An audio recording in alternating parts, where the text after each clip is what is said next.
जेटा ऊस कोणत्या पद्धतीने काढावा तर आपण बघू शकता। तर 1 इंच सोडून आपण ह्या पद्धतीने जेटा काढावा, तर हे खूप महत्त्वाचं आहे। तर ह्या पद्धतीने आपण जेटा ऊस काढून घ्यावा, कारण ऊसाची वाढ होण्यासाठी जेटा काढणं खूप महत्त्वाचं आहे। ह्या पद्धतीने आपण जेटा ऊस काढावा, तर आपण बघू शकता ह्या पद्धतीने 1 इंच आपण राखून जेटा ऊस काढावा। महागणपती कृषी मराठी यूट्यूब चॅनल मध्ये सर्व शेतकरी बांधवांना स्वागत आहे।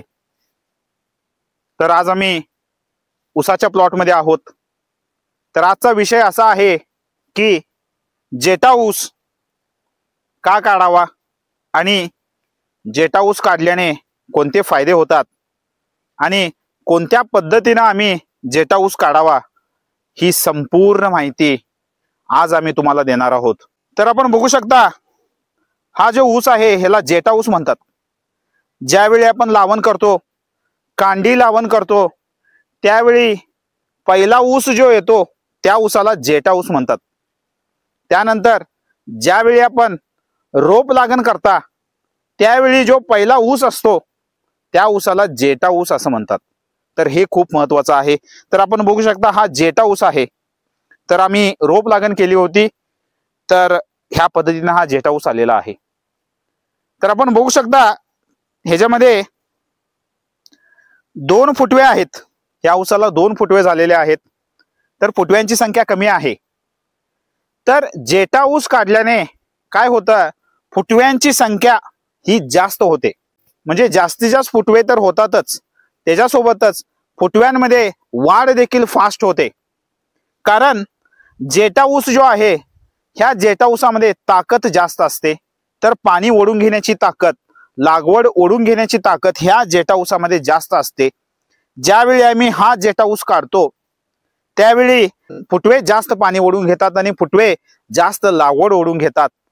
तर ह्या पद्धतीने आपण जेटा ऊस काढल्याने फायदे होतात। जेटा ऊस काढल्याने फुटव्यांची जाडी देखील जास्त होते आणि आपल्याला जास्तीत जास्त उत्पादन हे घेता येतं। तर त्याच्यासाठी जेटा ऊस काढणं खूप महत्त्वाचं आहे।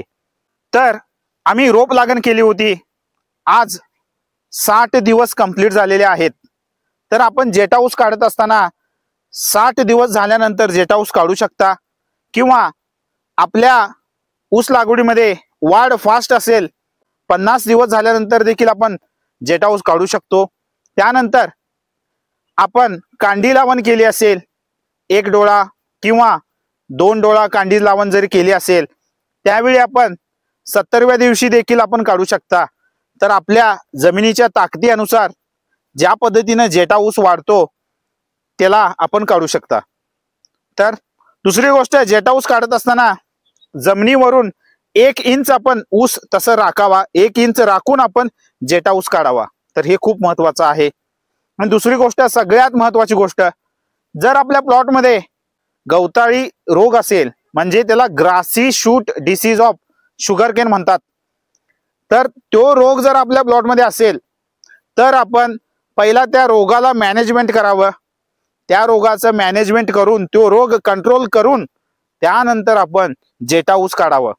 कारण समजा आता कोणता तरी एक ऊस त्याला गवताळी झालेला आहे, किंवा त्याला गवताळी रोग आहे, किंवा ग्रासी शूट ऑफ डिसीज हा रोग आहे, तर त्या ऊसाचा आपण जेटा काढला खुरप्याच्या सहाय्याने, तर ते खुरपं आपण चांगल्या ऊसाला जरी लावलं, त्या चांगल्या ऊसाला लावून आपण जरी काढला, तर तो रोग डायरेक्टली ह्या ऊसाला ट्रान्सफर होतो।